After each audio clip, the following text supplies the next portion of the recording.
شهر رمضان الذي أنزل فيه القرآن صدق الله العظيم وصدق رسوله النبي الكريم الأمين ونحن على ذلك لمن الشاهدين والشاكرين والحمد لله رب العالمين ان اللہ وملائکتہ یصلون علی النبی یا ایہا الذین آمنوا صلوا علیہ وسلموا تسلیما اللہم صل علی سیدنا ومولانا محمد معدن الجود والکرم وآلہ وصحبہ وبارک وسلم۔ مل کے پڑھیے الصلاۃ والسلام علیک یا رسول اللہ وعلی آلک واصحابک یا حبیب اللہ۔ حمد و صلاۃ کے بعد انتہائی عزت و تکریم کے لائق بزرگوں، قابل صد احترام بھائیوں، میرے عزیز دوستوں، بالخصوص اس محفل نور میں تشریف فرما حضرات علماء، مشائخ، سادات، دوستوں، استقبال رمضان المبارک کے عنوان سے اس بابرکت محفل پاک کا انعقاد کیا گیا ہے۔ اللہ تعالی ہم سب کا یہاں جمع ہونا اپنی بارگاہ میں قبول فرمائے۔ آپ ظاہر ہے سارے موبائل دیکھیں گے تو بات کس کے ساتھ کرنی ہے؟ اللہ تعالیٰ آپ کو سلامت رکھے۔ دو چار دوست بنا لیں، باقی ذرا توجہ کریں تاکہ آپ سے بات ہو سکے۔ کیا خیال ہے جی؟ عزیز دوستو، کچھ عنوان اتنے باعث کرم اور باعث رحمت ہوتے ہیں کہ ان کے فضائل جس شخص کے ذہن میں ہوں، اس عنوان کی عظمتیں جس شخص سے کچھ اس کی شناسائی ہو، تو وہ عنوان سوچ کر ہی اپنے آپ میں بڑی ٹھنڈک محسوس کرتا ہے۔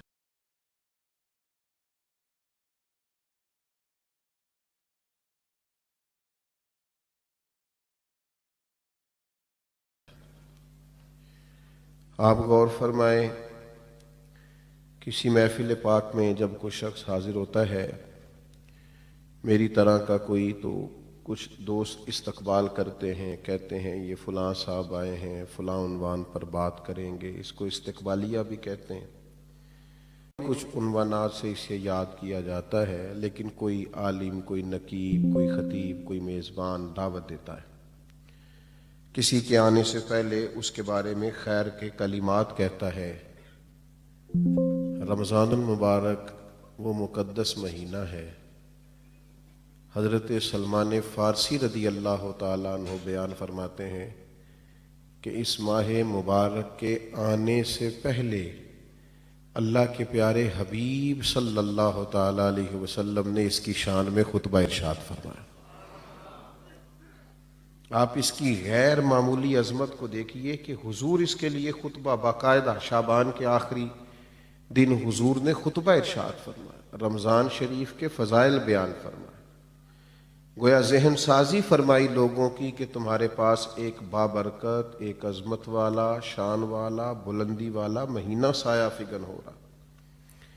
آپ دیکھیے، یہ وہ ماہ نور ہے جس کا نام اللہ نے قرآن مجید میں بیان فرمایا، شہر رمضان الذی انزل فیہ القرآن۔ فرمایا رمضان کا وہ مہینہ ہے جس میں ہم نے قرآن مجید کو نازل فرمایا۔ یہ بہت بڑی عظمت کی بات ہے کہ اللہ کی وہ آخری اور لاریب کتاب، جس میں اللہ تعالیٰ نے تمام علوم کو بیان فرمایا، اولین اور آخرین کی خبریں ارشاد فرمائی، جس کے اندر اللہ تبارک و تعالیٰ نے کائنات کو سارا دستور دیا، جینے کا ڈھب اور سلیقہ سکھایا، وہ عظمتوں والی کتاب بھی اللہ نے ماہ رمضان میں نازل فرمائی۔ مسلمانوں کے ساتھ یہ ہوا ہے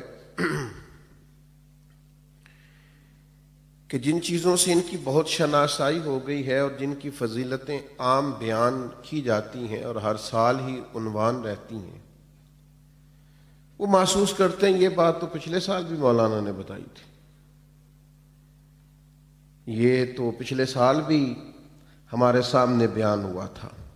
یاد رکھیے گا، جس چیز کو بار بار بیان کیا جاتا ہے یہ بھی علامت ہوتی ہے کہ وہ کوئی بہت بڑی چیز ہے۔ جس کا بار بار تذکرہ کیا جائے وہ بھی اس بات کی علامت ہے کہ کوئی بہت عظمتوں والی چیز ہے۔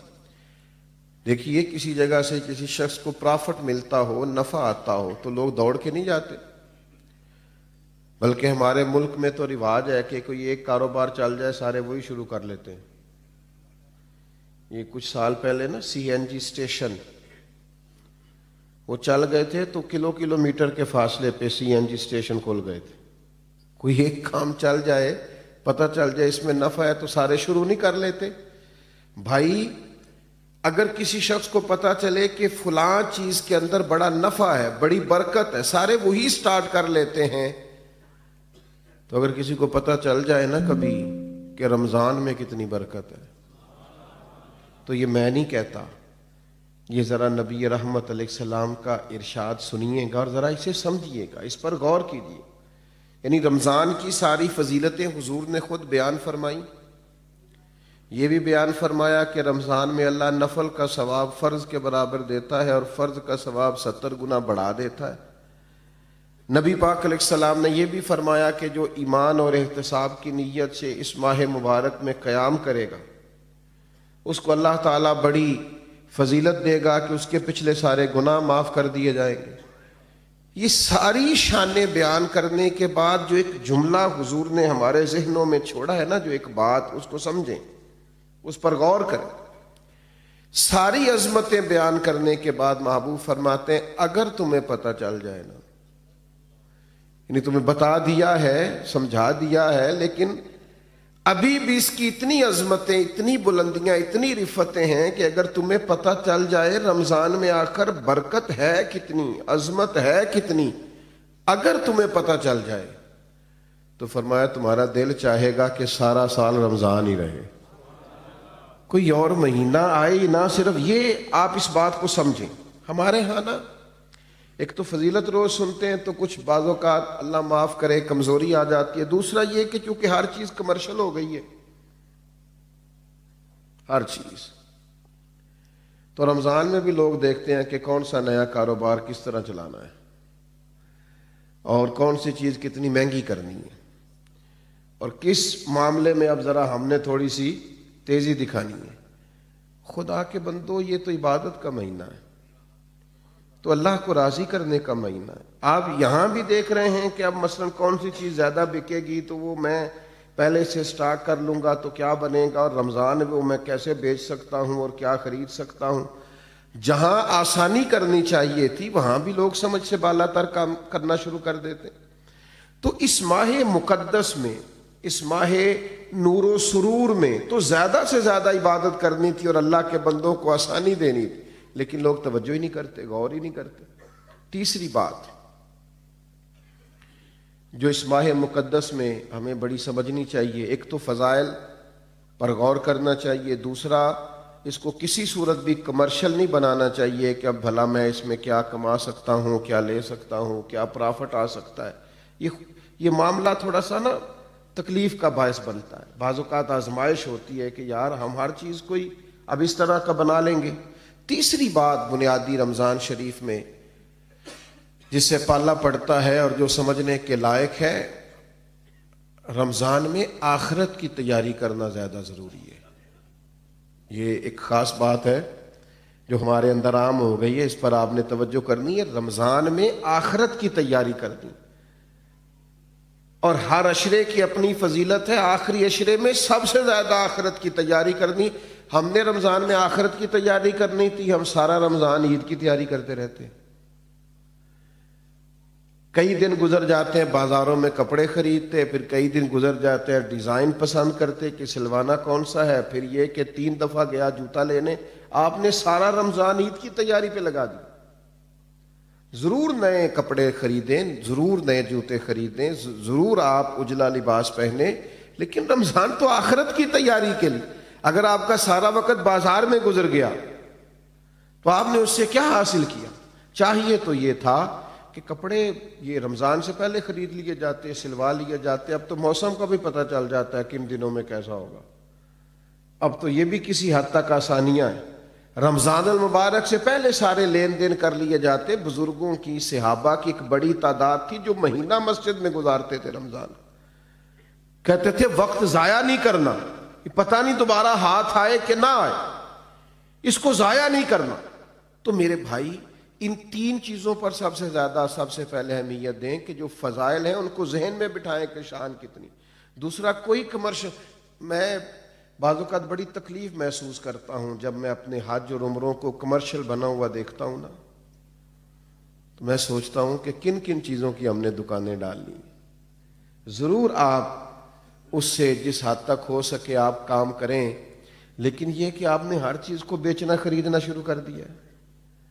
یہی حال رمضان کے ساتھ ہوتا ہے. بہت سارے معاملات میں ہم دیکھتے ہیں کہ کمرشلزم بڑا عروج پہ. اور تیسری بات یہ کہ سارا ٹائم نئے نئے ملبوسات خریدنے میں ضائع کر دیتے ہیں. تو تین باتیں تو یہ سمجھیں. پھر تین عبادات ہیں رمضان کی. پہلے تو روزہ رکھنا، اور روزہ اس طرح رکھنا ہے کہ روزہ صرف پیٹ کا نہ ہو، تھوڑا زبان کا بھی ہو. حضور نے فرمایا تم سے کوئی لڑنا جھگڑنا چاہے تو اسے کہہ دو میں نے روزہ رکھا ہوا ہے. فرمایا جس نے جھوٹ بولنا نہیں چھوڑا، غیبت نہیں چھوڑی، اس کے بھوکا پیاسا رہنے کی اللہ کو کوئی ضرورت نہیں ہے. آپ یہ پابندی کر کے دیکھیں. روزہ تقوی کا سبق اور درس دیتا ہے. تھوڑا اپنے آپ کو پابند کریں کہ رمضان المبارک کا ماہ نور ہے، میں نے جھوٹ زبان سے نکالنا ہی نہیں، میں نے کوئی خلاف واقعہ بات نہیں کرنی، کچھ بھی ہو جائے مجھے زیادہ گفتگو ہی نہیں کرنی چونکہ میں روزہ دار ہوں. حضور علیہ السلام کی بارگاہ میں خواتین حاضر ہوئی تھیں تو انہوں نے کہا کہ ہم نے روزہ رکھا ہوا ہے. تو محبوب نے فرمایا یہاں قے تو کرو. تو قے کی تو گوشت کے لوتھڑے اور بوٹیاں ان کے حلق سے نکلیں. تو کریم فرمانے لگے تم نے وہاں بیٹھ کے غیبت نہیں کی؟ تو حالت روزہ میں تم نے مردہ بھائی کا گوشت نہیں کھایا؟ تم نے غیبت نہیں کی؟ تو بھئی آپ نے رب روزہ رکھنا ہے تو پھر تھوڑا سا اپنے آپ کو سمجھانا ہے. کوئی جھوٹ نہیں، کوئی غیبت نہیں، کوئی بدی نہیں، کوئی بددیانتی نہیں، کوئی بد نظری نہیں، کوئی بے حیائی نہیں. رمضان المبارک کا چاند طلوع ہوتے ہی اب اپنے آپ کو پورے طور پر کنٹرول کریں. رمضان محتاط رہنے کا مہینہ ہے، اس میں تھوڑی سی احتیاط کریں، اس میں تھوڑا سا غور کریں. اور اب تو الزام بھی کسی پہ نہیں دے سکتے کہ فلانے نے کرایا، شیطان تو ویسے ہی قید ہوتا ہے. اب تو اس کا نام لے کے جان بھی نہیں چھوٹے گی، وہ تو قید میں ہے. اب تو اپنے آپ پر پابندی ہی لگانی ہے. اب تو یہ کہ کنٹرول کرنا ہے. تو پہلی بات یہ کہ روزے کو بڑے حسن کے ساتھ ادا کریں، بڑی پاکیزگی کے ساتھ. روزہ بڑی نعمت ہے. آپ یقین کریں روزہ رکھا ہوا ہوتا ہے نا انسان نے تو عجیب سی وہ روحانیت محسوس کرتا ہے. روزہ عقیدہ توحید کا بہت بڑا اظہار ہے. پتہ چلتا ہے کہ یہ بندہ رب کو ماننے والا ہے. کیوں کہ آپ گھر کے اندر اکیلے ہیں اور دروازے سارے بند ہیں اور کھانے کو ہر چیز پڑی ہے، تو کیوں نہیں کھول کھا رہے آپ چوری لوگوں سے؟ بہت ساری عبادات میں لوگ معاذ اللہ دکھاوا نہیں کر لیتے. ہر چیز موجود ہے گھر میں، فریزر بھرا ہوا ہے انواع و اقسام کی چیزوں سے. کیوں نہیں کھا رہے؟ اس لیے نہیں کھا رہے کہ میرا رب مجھے دیکھ رہا ہے. عقیدہ توحید کی اتنی مضبوطی حالت روزہ میں حاصل ہوتی ہے کہ بندہ نور علی نور ہو جاتا.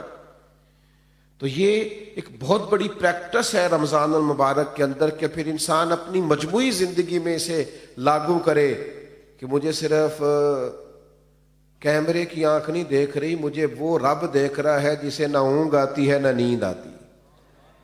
یہ بہت بڑی ایک سعادت ہے. اور آپ پھر اس سے جو روحانیت پھوٹتی ہے، جو جلوے بنتے ہیں، جو رعنائی پیدا ہوتی ہے.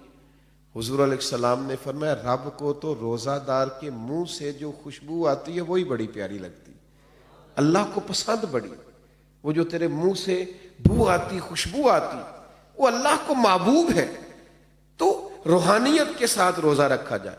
دوسری بات، رمضان اور قرآن کا آپس میں بڑا تعلق ہے. ابھی میں نے آیت پڑھی نا، شہر رمضان الذی انزل فیہ القرآن.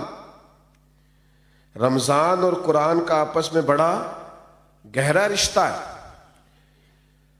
نبی کریم صلی اللہ تعالی علیہ وسلم کی بارگاہ میں حضرت جبریل امین علیہ السلام رمضان میں حاضر ہوتے تھے اور قرآن مجید کا دور کرتے تھے۔ بڑے خوش نصیب ہیں وہ حفاظ کرام جو قرآن مجید کا دور کر رہے ہوتے ہیں۔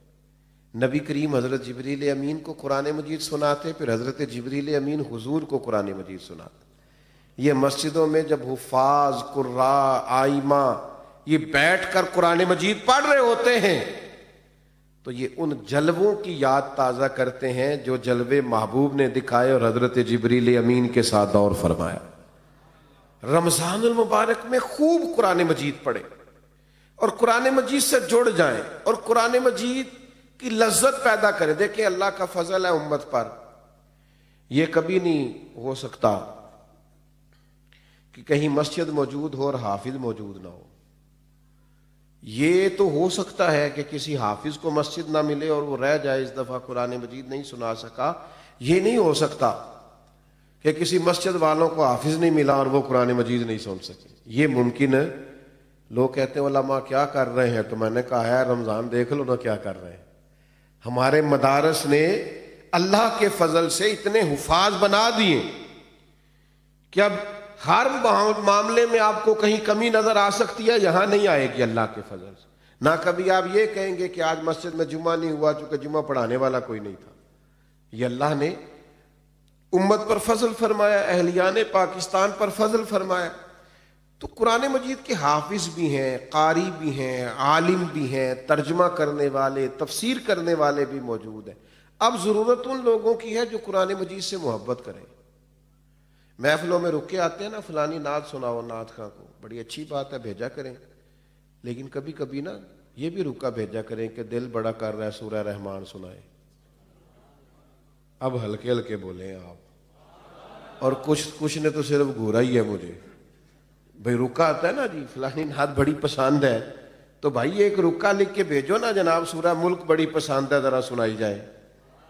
یہ آپ رکا لکھے نہ اور لکھ کے بھیجے نہ، میرا دل کر رہا ہے سورہ ابراہیم کی تلاوت ہو، سورہ نوح کی تلاوت ہو، سورہ یوسف کی تلاوت۔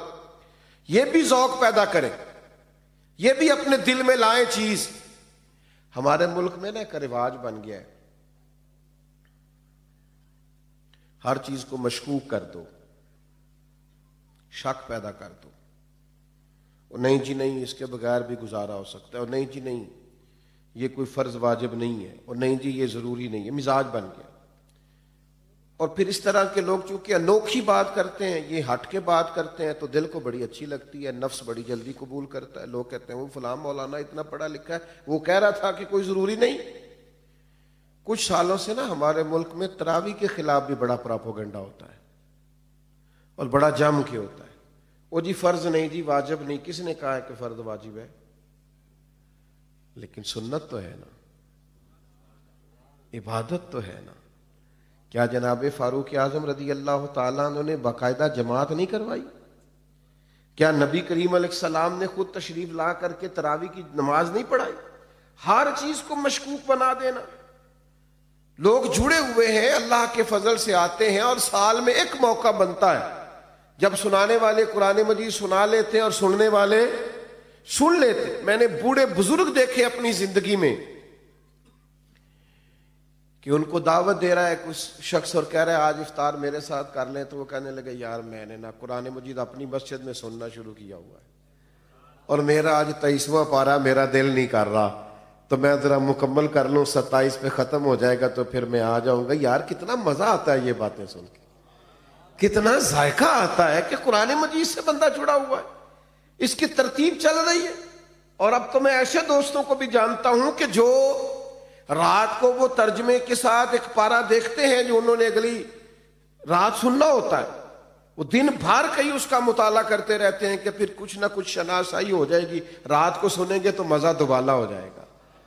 تو لوگ قرآن مجید سے جڑے ہیں، اللہ کے کلام سے جڑے ہیں، قرآن پاک سے جڑے ہیں، اور آپ یہ ہے کہ مشورے دے رہے ہیں گھر بیٹھ کے کہ کوئی ضروری نہیں۔ کس نے کہا ہے ضروری ہے؟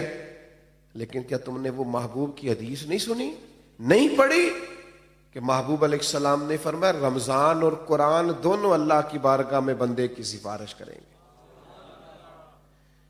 رمضان کہے گا اللہ میں نے اسے دن بھر کھانے سے روکے رکھا، اور قرآن مجید کہے گا مالک یہ رات کو کھڑا ہو کے پڑھتا سنتا رہا۔ فرمایا رمضان اور قرآن کی سفارش سے اللہ بندے کی مغفرت فرما دے گا۔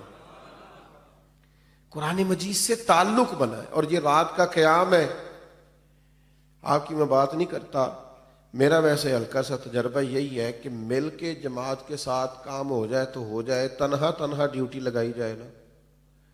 کچھ دوست ایسے ہیں وہ تراویح جماعت سے پڑھ لیں تو پڑھ لیں، رہ جائیں تو سستی ہو جاتی ہے۔ صحیح کہہ رہا ہوں؟ یہ اہتمام کے ساتھ ہو جائے تو ہو جائے، ورنہ بہت ساری جگہوں پہ سستی رہ جاتی۔ تو رات کے قیام کا اہتمام کریں۔ نبی پاک علیہ الصلوۃ والسلام نے فرمایا جس شخص نے رمضان المبارک میں احتساب کی نیت کے ساتھ قیام کیا اور ایمان کے ساتھ قیام کیا، اللہ اس کے پچھلے سارے گناہ معاف فرما دے گا۔ اور ایک اور چھوٹا سا مشورہ بھی آپ کو دینا ہے، آگے پیچھے تو بڑا مشکل ہوتا ہے سحری میں اٹھنا، تو رمضان میں تو اٹھنا ہی اٹھنا ہے نا۔ ایسا نہ کریں کہ جب صبح اٹھیں تو 10 منٹ پہلے اٹھیں، 4 رکعتیں تہجد کی بھی پڑھیں۔ اٹھنا تو ہے، تو کیا سعادت ہے۔ ایک روایت میں فرمایا کہ ہر نیکی پر تو ثواب ہوتا ہے نا۔ فرمایا جب نوجوان اٹھ کے سویرے تہجد پڑھتا ہے تو رب اسے دیکھ کے مسکراتا ہے جو اس کی شان کے لائق۔ کتنی عظمت کی بات۔ آپ صبح 10-15 منٹ پہلے اٹھیں، 4 رکعتیں، 6 رکعتیں، 8 رکعتیں، 12 رکعتیں تہجد کی پڑھیں، اس کے بعد پھر آگے چلیں۔ تو ایک تو روزہ اہتمام سے، اور دوسرا قرآن مجید سے تعلق، نوافل سے تعلق، تھوڑا سا نا مطلب انسان وقت نکالے، عبادات میں رہے۔ سارا سال ہم خبریں سنتے ہیں ٹی وی پہ اور موبائل پہ، تو انقلاب آ گیا پھر خبریں سننے سے۔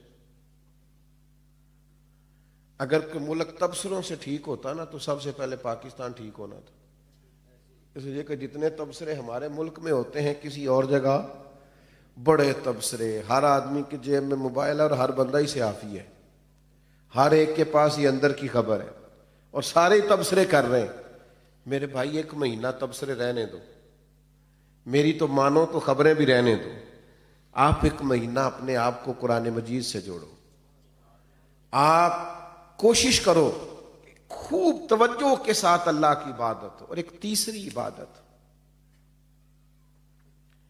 جو بڑی اہم ہے رمضان میں، اور وہ ہے اللہ کے راستے میں خرچ کرنا، خیرات کرنا، سخاوت کرنا۔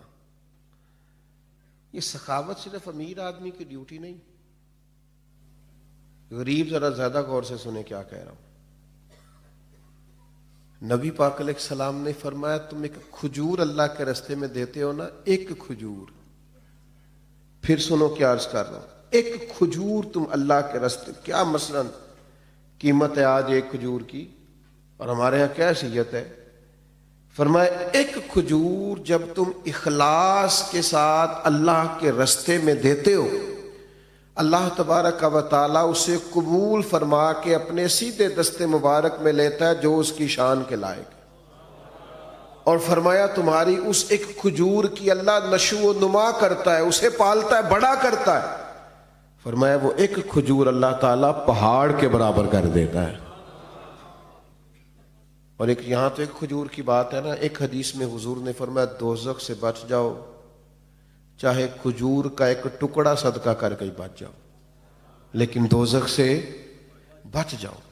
کچھ خیرات، کچھ صدقات، اس کا مزاج پیدا کرے۔ اور ہمیں تو دین نے یہاں تک کہا ہے، سخاوت یہاں سے شروع کرنے کا فرمایا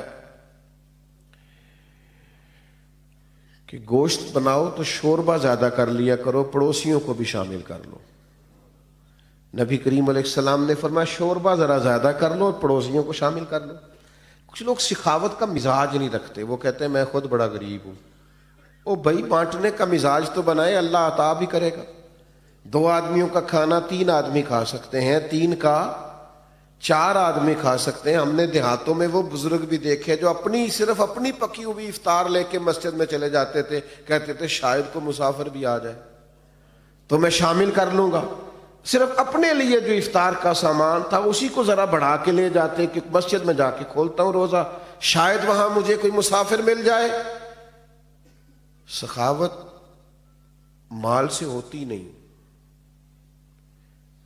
اگر بندے کا دل بڑا نہ ہو تو، صرف پیسوں سے نہیں ہوتی اگر ظرف بڑا نہ ہو تو۔ اور بندہ غنی ہمیشہ دل کا ہوتا ہے۔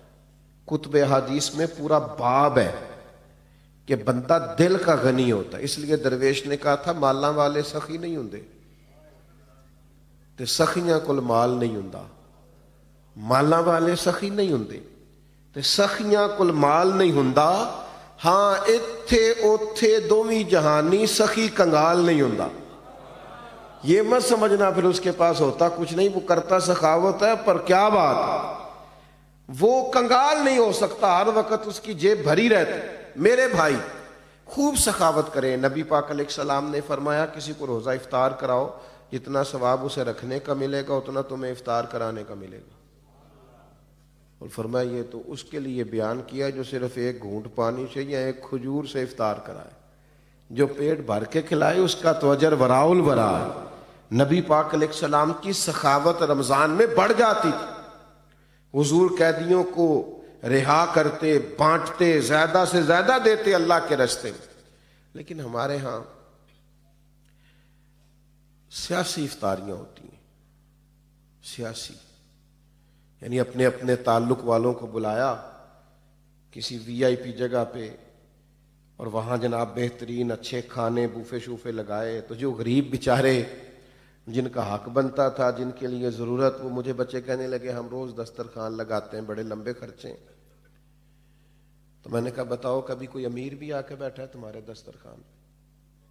کہنے لگے نہیں، غریب لوگ ہی آتے ہیں۔ تو پھر میں نے کہا تم اللہ کی اس بات پر راضی نہیں ہو کہ رب کریم نے توجہ دلا دی ہے، یہاں آ جاتے ہیں غربا، کہ چلے یہاں افطار کر رہے ہوں، بہت بڑی سعادت ہے۔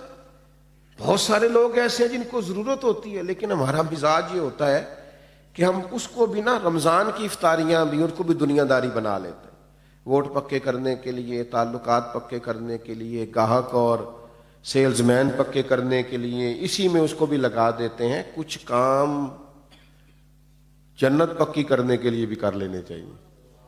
وہ ایک درویش سکول چلاتے تھے نا، تو وہ جو بچہ بھی آ کے منت کرتا نا، ان کا وہ کلرک جو تھا، جو ایڈمن کا آدمی داخلہ کرتا تھا، تو فیس رکھی ہوئی تھی داخلے کی، تو وہ اس کے پاس لوگ جاتے، وہ فیس بتاتا، تو وہ آ کے ان سے کہتا جناب وہ فیس مانگ رہے، کہتے اس کو فری داخل کر لو، غریب ہے۔ 2 بھی داخل کیے، 4 بھی کیے، 6 بھی کیے، وہ درجنوں روزانہ فری داخل ہونے لگے۔ تو وہ اس کا جو اس نے ملازم رکھا تھا کلرک، اٹھ کے آیا، کہنے لگا صاحب آپ سارے بچے فری داخل کر رہے ہیں، اس طرح کاروبار تو نہیں نہ چلتے، اس طرح کام تو نہیں نہ چلتے۔ تو اس نے کہا تمہیں کس نے کہا ہے میں کاروبار کر رہا ہوں؟ کہا پھر آپ کیا کر رہے ہیں؟ کہنے لگے میں اپنے جنازے کے بندے پکے کر رہا ہوں، میں اپنے جنازے کے، کسی کو کہنا نہ پڑے میرے لیے دعا کر، کچھ پکے ہو جائیں، جب میں جاؤں مروں تو ان کے دلوں سے دعا نکل جائے، اکھاں جدوں میٹیاں زمانہ مینوں روے گا، اپنا تے اپنا بیگانہ مینوں روے گا، جدوں نہ میں دسیا میں خاراں نوں میں خانے وچ، جام ٹوٹ جان گے، میں خانہ مینوں روے گا۔ کئی لک لک رون گے تے کئی بک بک رون گے، گلیاں دا یانا تے سیانا مینوں روے گا۔ او بھائی آپ کچھ ایسا تو کریں کہ کچھ جنت بھی پکی ہو، کچھ جنازے کے بندے بھی پکے ہوں۔ ساری دنی رمضان میں بھی افطار کرانے لگے، تو وہی آپ نے پکے کر لیے اپنے ووٹر سپورٹر اور سیلز مین اور گاہک، کس چکر میں پڑ گئے؟ تو میں کہہ رہا تھا کہ ہر چیز کو کمرشل نہ بنائے۔ یہ ماہ نور و سرور رمضان المبارک، اس میں پوری تیاری کے ساتھ داخل ہوں، پورے حسن ظن کے ساتھ داخل ہوں، ساری برکات اس کی سمیٹنے کی کوشش کریں۔ 3 باتیں میں نے شروع میں نصیحت کی عرض کی، پھر 3 عبادات پہ زور دیا، اب 3 گزارشات کرنی ہے آپ سے، کر لوں جی؟ چلیں جمہوری ملک ہے، آپ سارے نہیں بول رہے، کر لوں بات؟ ایک تو رمضان میں غصہ نہیں کرنا، مشکل کام بتا دیے، غصہ نہیں کرنا، نہ گھر والوں پہ نہ باہر والوں پہ۔ کچھ لوگ باہر بالکل نہیں کرتے، گھر بہت زیادہ کرتے، تو غصہ نہیں کریں، چھوڑ دیں۔ اس سے نا روحانیت پہ بڑا اثر پڑتا ہے۔ کبھی کبھی غصہ انسان کو تکبر تک لے جاتا ہے، وہ خطرناک صورتحال ہو جاتی ہے، روحانی زندگی میں بڑی تباہی مچاتا ہے۔ دوسری گزارش آپ سے یہ کرنی ہے کہ ماہ رمضان المبارک میں کوشش کریں، آپ جن سے آپ ناراض بھی ہیں نا، اگر کچھ ایسا ہے نا کہ آپ ان کو معاف نہیں کر پا رہے تو رمضان میں کر دیں معاف، بوجھ اتر جائے گا۔ آپ تو معاف کر کے جائیں نا اللہ کی بارگاہ میں، آپ تو گنجائش پیدا کریں نا، آپ نے روزے رکھنے، اللہ کے حضور حاضر ہونا ہے، معاف کر دیں۔ یہ معافی بڑی برکت والی چیز ہے، کلیجہ ٹھنڈا ہو جاتا ہے۔ بدلہ لے کے انسان تنگ ہوتا ہے، انتقام لے کے اور زیادہ گھٹن فیل ہوتی ہے، لیکن معاف کرنے سے سکون پیدا ہوتا ہے، ٹھنڈک محسوس ہوتی ہے۔ تیسری میری گزارش آپ سے یہ ہے، رمضان المبارک میں لوگوں کے لیے آسانیاں کرنے کی کوشش کریں۔ خود سے محسوس کر لیں کہ کہاں آپ کی ضرورت ہے اور آپ وہاں پہنچ جائیں۔ اگر آپ کہیں نماز پڑھنے کے لیے بھی جاتے ہیں تو ایثار کا مظاہرہ کریں، دوسروں کو گنجائش دے دیں، دوسروں کو موقع دے دیں۔ اگر آپ کا کہیں لین دین ہے اور سامنے والا تنگ دست ہے تو اس ماہ مبارک میں کم از کم اس کے لیے آسانی رکھیں، گنجائش کریں، جس حد تک ہو سکے دوسروں کو تکلیف سے بچائیں۔ آہستہ آہستہ نا کچھ شدتیں سی پیدا ہو گئی ہیں مسلمانوں کے دلوں میں، اپنی ذات کے لیے رنجشیں بڑھ گئی ہیں۔ خوبصورت ترین لوگ بھی بعض اوقات حالات کے تقاضوں کی وجہ سے اس طرح کا معاملہ کرتے ہیں جو ان کی شخصیت کے ساتھ میچ نہیں کرتا۔ محسوس ہوتا ہے یار تو بڑا عظیم آدمی ہے، تیرا نہیں بنتا یوں کرنا، تو بہت بڑے قد کاٹ کا آدمی ہے، تیرا معیار بڑا بلند ہے، تیرا نام بڑا اونچا ہے، تیری سوچیں اور تیرے وچار بڑے پائے کے ہیں، تجھے اس طرح نہیں کرنا چاہیے۔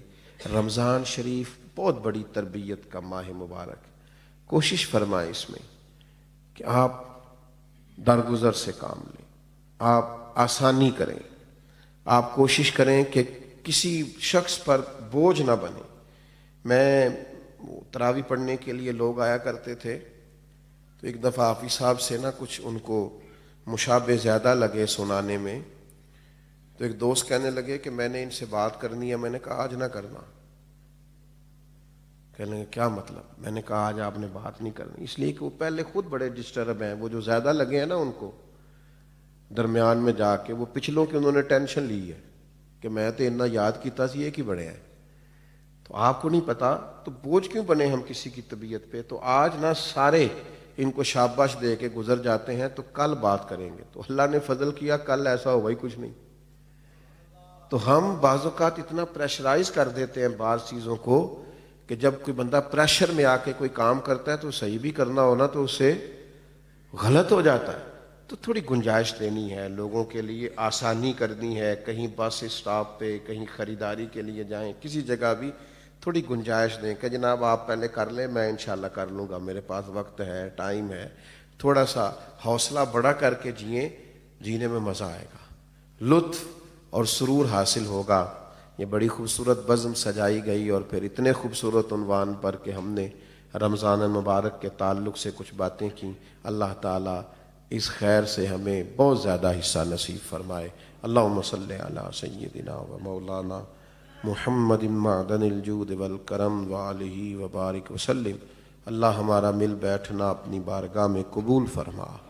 اللہ تعالیٰ اس کی برکت سے ہمارے گناہوں کو معاف فرما دے، ہمارے گناہوں کو معاف فرما دے، ہماری غلطیوں سے درگزر فرما، ہمارے علم کو نافع فرما، ہمارے اعمال کو صالح فرما، اخلاص کی نعمت عطا فرما، للہیت عطا فرما، سجدوں کا ذوق عطا فرما، عبادتوں کا شوق عطا فرما، تلاوتوں کی لذت عطا فرما۔